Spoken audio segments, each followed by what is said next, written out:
ಇವತ್ತು ಮಂಡ್ಯ ತಾಲೂಕಿನ SSLC ಮತ್ತು PUCಯಲ್ಲಿ 90%ಗಿಂತ ಹೆಚ್ಚು ಬಂದಂಥ ಮಕ್ಕಳಿಗೆ ಪ್ರತಿಭಾ ಪುರಸ್ಕಾರವನ್ನು ಮತ್ತು ನಗದು ಬಹುಮಾನವನ್ನು ಕೊಡುವಂಥ ಕಾರ್ಯಕ್ರಮವನ್ನು ಇಟ್ಕೊಂಡಿದ್ವಿ. ಪರಮ ಪೂಜ್ಯ ಶ್ರೀ ನಿರ್ಮಲಾನಂದ ಸ್ವಾಮೀಜಿಯವರು, DC ಅವರು, SP ಅವರು ಮತ್ತು ಮನ್ಮೂಲ್ನ ಅಧ್ಯಕ್ಷರು, ನಮ್ಮ DCC ಬ್ಯಾಂಕ್ ಡೈರೆಕ್ಟರ್ಗಳು ಸಮ್ಮುಖದಲ್ಲಿ 700ಕ್ಕೂ ಹೆಚ್ಚು ಪ್ರತಿಭಾವಂತ ವಿದ್ಯಾರ್ಥಿಗಳಿಗೆ ಸನ್ಮಾನ ಮಾಡಿದ್ವಿ. ಕಾರ್ಯಕ್ರಮ ತುಂಬ ಯಶಸ್ವಿಯಾಗಿ ಆಗಿದೆ. ಎಲ್ಲ ಮೀಡಿಯಾದವ್ರು ಸುಮ್ಮನೆ ಹಾಕೋದು. ಈಗ ಡೆಲ್ಲಿಯಲ್ಲಿ ಹೈಕಮಾಂಡ್ ಅವ್ರು ಕರೆದು ಹೋಗಿದ ತಕ್ಷಣ ನೀವೇ ಊಹೆ ಮಾಡೋದು, 4 ಜನ MLC ಪಟ್ಟಿಗಳಿಗೆ ತಡೆ, ಸಂಪುಟ ಪುನರ್ರಚನೆ, ನಿಮ್ಮಲ್ಲೇ ಮಂತ್ರಿನೂ ಆಗೋಗ್ತಾರೆ, ಮಂತ್ರಿ ಆಗಿ ಇಳಿದು ಬಿಡ್ತಾರಪ್ಪ. ಅದು ಹೈಕಮಾಂಡ್ಗೆ ಮತ್ತು ಮುಖ್ಯಮಂತ್ರಿಗಳಿಗೆ ವಿಮೋಚನೆಗೆ ಬಿಟ್ಟಂಥದ್ದು. ಮೀಡಿಯಾದಲ್ಲಿ ಬೆಳಗ್ಗೆ ಪ್ರಮಾಣ ವಚನ ತಗೋತಾ ಇರ್ತಾರೆ, ಸಾಯಂಕಾಲ ಮಾಜಿ ಆಗಿಬಿಡ್ತಾ ಇದ್ದಾರೆ. ಅದೆಲ್ಲ ಊಹಾಪೋಹ. ಆ ಥರ ಏನಾದರೂ ಸಂಪುಟ ಪುನರ್ರಚನೆ ಆದರೆ ನಿಮ್ಮ ಮೀಡಿಯಾ ಮುಂದೆ ಪ್ರೆಸ್ ಮೀಟ್ ಮಾಡಿ ಪುನರ್ರಚನೆ ಆಗುತ್ತೆ. ನಾನು ಯಾವುದಕ್ಕೆ ಹುದ್ದೆಯ ಆಕಾಂಕ್ಷಿನೂ ಅಲ್ಲ, ಬೋರ್ಡ್ ಚೇರ್ಮನ್ಗೂ ಇಲ್ಲ, ಮಂತ್ರಿಗಿರಿಗೂ ಇಲ್ಲ. ಮೊದಲ ಬಾರಿ ಗೆದ್ದಿದ್ದೀನಿ. ಮಂಡ್ಯ ವಿಧಾನಸಭಾ ಕ್ಷೇತ್ರವನ್ನು ಮಾದರಿಯನ್ನಾಗಿ ಮಾಡೋದು ನನ್ನ ಗುರಿ. ಈಗ ನರೇಂದ್ರ ಸ್ವಾಮಿಯವರು ಆಕಾಂಕ್ಷಿ ಇದ್ದಾರೆ. ಅವ್ರಿಗೆ ಈಗ ಪರಿಸರ ಮಾಲಿನ್ಯದ ಕೊಟ್ಟಿದ್ದಾರೆ. ಅವರು ಇಲ್ಲ, ನನ್ನ ಪರಿಸರ ಮಾಲಿನ್ಯಕ್ಕಿಂತ ಮಂತ್ರಿಗಿರಿ ಬೇಕು ಅಂತಂದರೆ ಕೊಡಲೂಬಹುದು. ಅವರು ಕೂಡ ಹಿರಿಯ ಶಾಸಕರಾಗಿದ್ದರೆ ಅವ್ರಿಗೂ ಕೊಡ್ಬೋದು.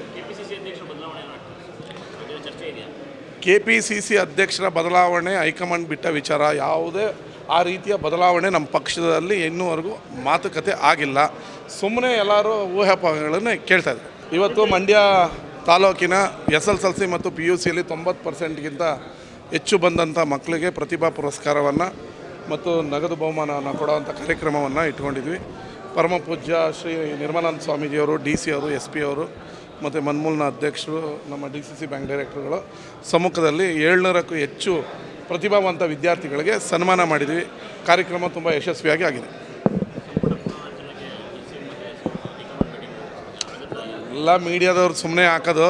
ಈಗ ಡೆಲ್ಲಿಯಲ್ಲಿ ಹೈಕಮಾಂಡ್ ಅವ್ರು ಕರೆದು ಹೋಗಿದ ತಕ್ಷಣ ನೀವೇ ಊಹೆ ಮಾಡೋದು, 4 ಜನ MLC ಪಟ್ಟಿಗಳಿಗೆ ತಡೆ, ಸಂಪುಟ ಪುನರ್ರಚನೆ, ನಿಮ್ಮಲ್ಲೇ ಮಂತ್ರಿನೂ ಆಗೋಗ್ತಾರೆ, ಮಂತ್ರಿ ಆಗಿ ಇಳಿದು ಬಿಡ್ತಾರಪ್ಪ. ಅದು ಹೈಕಮಾಂಡ್ಗೆ ಮತ್ತು ಮುಖ್ಯಮಂತ್ರಿಗಳಿಗೆ ವಿಮೋಚನೆಗೆ ಬಿಟ್ಟಂಥದ್ದು. ಮೀಡಿಯಾದಲ್ಲಿ ಬೆಳಗ್ಗೆ ಪ್ರಮಾಣ ವಚನ ತಗೋತಾ ಇರ್ತಾರೆ, ಸಾಯಂಕಾಲ ಮಾಜಿ ಆಗಿಬಿಡ್ತಾ ಇದ್ದಾರೆ. ಅದೆಲ್ಲ ಊಹಾಪೋಹ. ಆ ಥರ ಏನಾದರೂ ಸಂಪುಟ ಪುನರ್ರಚನೆ ಆದರೆ ನಿಮ್ಮ ಮೀಡಿಯಾ ಮುಂದೆ ಪ್ರೆಸ್ ಮೀಟ್ ಮಾಡಿ ಪುನರ್ರಚನೆ ಆಗುತ್ತೆ. ನಾನು ಯಾವುದಕ್ಕೆ ಹುದ್ದೆಯ ಆಕಾಂಕ್ಷಿನೂ ಅಲ್ಲ, ಬೋರ್ಡ್ ಚೇರ್ಮನ್ಗೂ ಇಲ್ಲ, ಮಂತ್ರಿಗಿರಿಗೂ ಇಲ್ಲ. ಮೊದಲ ಬಾರಿ ಗೆದ್ದಿದ್ದೀನಿ. ಮಂಡ್ಯ ವಿಧಾನಸಭಾ ಕ್ಷೇತ್ರವನ್ನು ಮಾದರಿಯನ್ನಾಗಿ ಮಾಡೋದು ನನ್ನ ಗುರಿ. ಈಗ ನರೇಂದ್ರ ಸ್ವಾಮಿಯವರು ಆಕಾಂಕ್ಷಿ ಇದ್ದಾರೆ. ಅವ್ರಿಗೆ ಈಗ ಪರಿಸರ ಮಾಲಿನ್ಯದ ಕೊಟ್ಟಿದ್ದಾರೆ. ಅವರು ಇಲ್ಲ, ನನ್ನ ಪರಿಸರ ಮಾಲಿನ್ಯಕ್ಕಿಂತ ಮಂತ್ರಿಗಿರಿ ಬೇಕು ಅಂತಂದರೆ ಕೊಡಲೂಬಹುದು. ಅವರು ಕೂಡ ಹಿರಿಯ ಶಾಸಕರಾಗಿದ್ದರೆ ಅವ್ರಿಗೂ ಕೊಡ್ಬೋದು.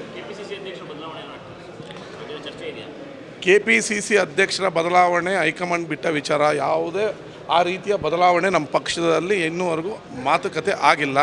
ಸುಮ್ಮನೆ ಎಲ್ಲರೂ ಊಹಾಪೋಹಗಳನ್ನು ಕೇಳ್ತಾಯಿದ್ದಾರೆ.